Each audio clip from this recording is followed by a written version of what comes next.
Hello everyone, welcome back to my channel Divinity Tarot 6 by Truth always exposes darkness। तो कैसे हैं सब लोग? I hope everyone is fine and you are taking good care of your health because health is the most important aspect, correct. So आज का topic कुछ इस तरह से है कि आपके ज़िंदगी में अनएक्सपेक्टेड तरीके से ब्लेसिंग्स, मिरेकल्स एंड एबंडेंस क्या आने वाला है, क्या आ सकता है आपकी लाइफ में जो बिल्कुल आपकी ज़िंदगी को बदल के रख देगा। So let's see, let's find out. So universe spirit guides please guide करें।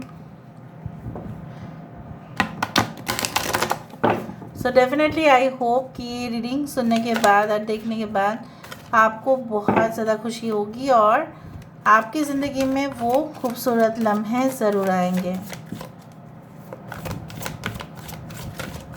सो universe spirit guides please guide करें। Okay, so first of all we do have the will. So यहाँ पे है will power, the 13th card. We do have the patience,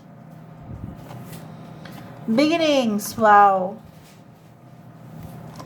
that's great. यहाँ पे है power.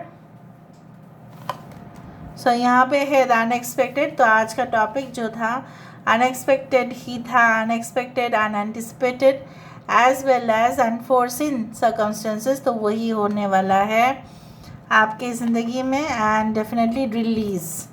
Okay, bottom of the deck हमारे पास है चेंज, बदलाव तो होगा, होके रहेगा। Okay, so 13 is a death card. यहाँ पे जो साइंस है, यहाँ पे देखो टावर कार्ड है, यहाँ पे हाई प्रीस्टेस की कार्ड है। Okay, so Aries and Scorpio है, यहाँ पे मेष और वृश्चिक राशि है। यहाँ पे we do have as the cancer, कर्क राशि है। यहाँ पे एक्वेरियस, जमुनाई एंड लिब्रा है। पाइशिस है यहाँ पे, पाइशिस, कैंसर एंड स्कॉर्पियो। अभी हम यहाँ से देख लेते हैं with the help of this cards. Universe spirit guides please guide करें कि मेरे जो व्यूअर्स हैं उनकी ज़िंदगी में अनएक्सपेक्टेड तरीके से क्या आ सकता है। सो लेट्स सी, 3 कार्ड यहाँ पे आ गया है, ठीक है। 8 of coins, Taurus, Virgo and Capricorn. We do have knight of coins, यहाँ पे है emperor. We do have hierophant energy. We do have 10 of cups. देखो इसके साथ इसका पूरी तरह से मैचिंग। और यहाँ पे है हमारे पास knight of wands. Okay, bottom of the deck हमारे पास है 7 of cups and the death card. देखो 13 से शुरुआत हुआ और 13 पे जाके एंड हो रहा है। सो ये रीडिंग 100% बहुत सारे लोगों के लिए मैच तो करेगा ही करेगा एंड डेफिनेटली रेजोनेट होगा। यहाँ पे आप इस रीडिंग को क्लेम कर सकते हैं बाय 13-13। 10, 8, 4, 5 is very important.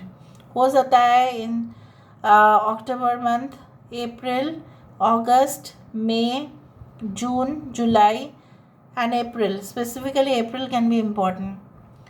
तो चलो शुरुआत करते हैं। मुझे यहाँ पे दिख रहा है that you will come into your actual power. जो है ना, आपके पास पोजीशन होंगे, आपके पास वो अथॉरिटी होगा कि आप सिग्नेचर करें। आपके सिग्नेचर के बिना बहुत कुछ चीज़ नहीं हो पाएगा। आप अगर ऑर्गेनाइजेशन में ज्वाइन नहीं करते हैं या अगर आप कुछ समय तक नहीं आते हैं ऑर्गेनाइजेशन में, in the future it may happen that बहुत सारा काम आपकी वजह से स्टक हो जाएगा और आपकी इम्पोर्टेंस जो है और बढ़ जाएगा क्योंकि लोग आपको डिमांड करेंगे, आपके प्रोफेशन में आपकी डिमांड बढ़ेगा, ठीक है। एंड डेफिनेटली वर्कलोड भी उसके साथ साथ बढ़ सकता है, लेकिन कोई दिक्कत नहीं है। अनएक्सपेक्टेड तरीके से ऐसा हो सकता है wherever you are located around the globe, कहीं पे भी आपकी कंट्री, स्टेट, जोन हो सकता है, लोकेशन आपका कहीं भी हो सकता है, लेकिन आपके पार्टनर जो है उनके साथ आपका मिलन, उनके साथ आपका यूनियन अचानक से होगा and you will not even realise also before that. और जब होगा बहुत ही ज़्यादा it will be a happy moment for you. जो आप पहले ऐसा सोचते थे कि नहीं हो पाएगा शायद, मुझे अकेले ही अपनी ज़िंदगी जो है वो बितानी पड़ेगी, मुझे अकेले ही रहना पड़ेगा। बट ऐसा नहीं है। You are going to meet with that soul who is only for you.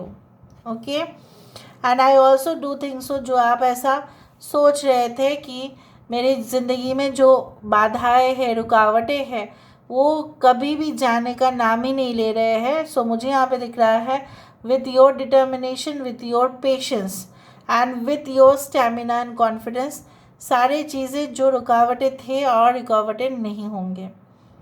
मुझे दिख रहा है आपका ऐसा कोई ऑर्गेनाइजेशन में, ठीक है, आपका मिल जाना, कोई जगह पे ज्वाइन कर लेना, और उस जगह के बॉस जो है आपको सिंसियरली अप्रिशिएट करना और आपको ट्रेन करवाना, या आप उनके अंडर में रह के बहुत कुछ सीखना, जो वो हो पाएगा। सबसे ज़्यादा बात जो मुझे यहाँ पे दिख रहा है, आपके बॉस या टॉप मोस्ट अथॉरिटी जो है आपके ऊपर, उनका जो है ना, जैसे नज़रिया ही कुछ अलग होगा। जैसे वो सिर्फ भरोसा करेंगे आपके ऊपर कि आप ही उस काम को कर सकते हो और कोई नहीं कर पाएंगे। सो कंप्लीशन आप ही के साथ वो पॉसिबल होगा। You can only bring the profit to the company and no one else. अगर आप बिज़नेस भी कर रहे हो तो मुझे यहाँ पे दिख रहा है डिफरेंट सेक्टर्स में आप बिज़नेस करना स्टार्ट करेंगे। कोई एक पर्टिकुलर सेक्टर नहीं, बहुत अलग अलग ब्रांच में आप बिज़नेस करेंगे। यहाँ पे मुझे दिख रहा है आपके प्रोडक्ट या सर्विस रिलेटेड कोई जॉब हो तो भी आप शाइन करेंगे, चाहे वो प्रोडक्ट रिलेटेड हो, चाहे वो सर्विस रिलेटेड जॉब हो, आपका सक्सेस होना यहाँ पे तय है। यहाँ पे मुझे दिख रहा है कि आप धैर्य रखने की वजह से, देखिए धीरज रखने की वजह से आप उस जगह पे जा पा रहे हो इन द फ्यूचर, जो कोई और नहीं उसको मौका मिलेगा। That is also unexpected, unforeseen.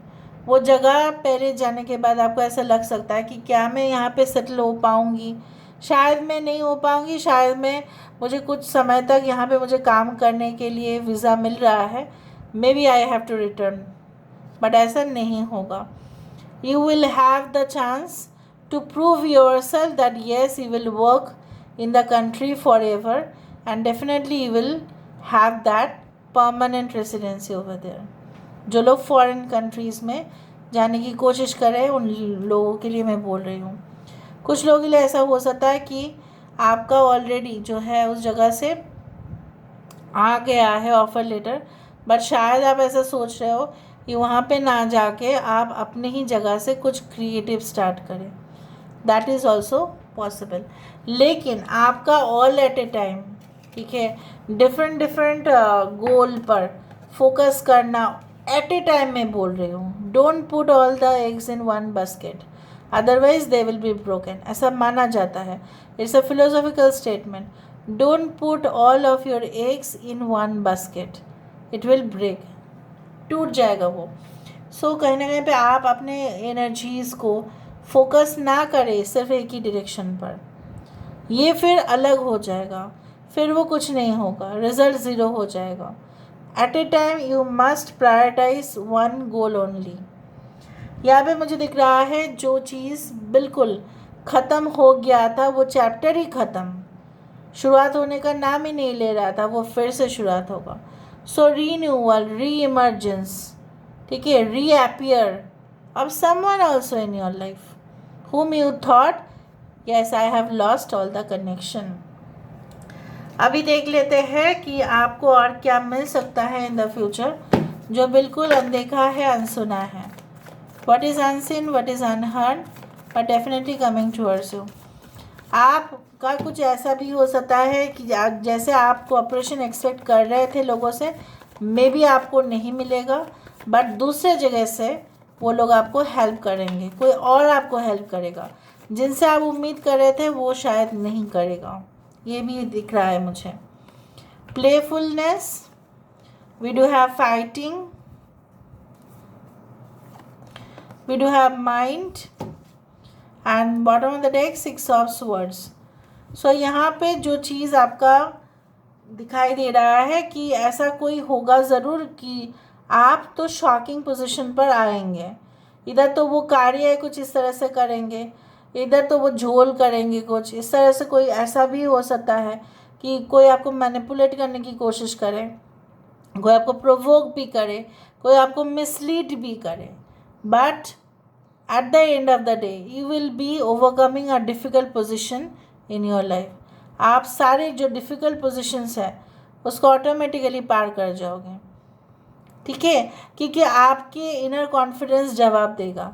आपका क्या जवाब देगा? आपका इनर कॉन्फिडेंस के साथ साथ नो सीरियस एटीट्यूड. अगर आप ज़्यादा सीरियस हो जा रहे हो तो प्रॉब्लम हो सकता है, ठीक है.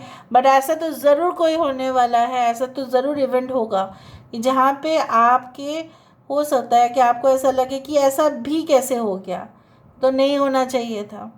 But it will be again, you can say that the things which you had lost, again it will be recovered.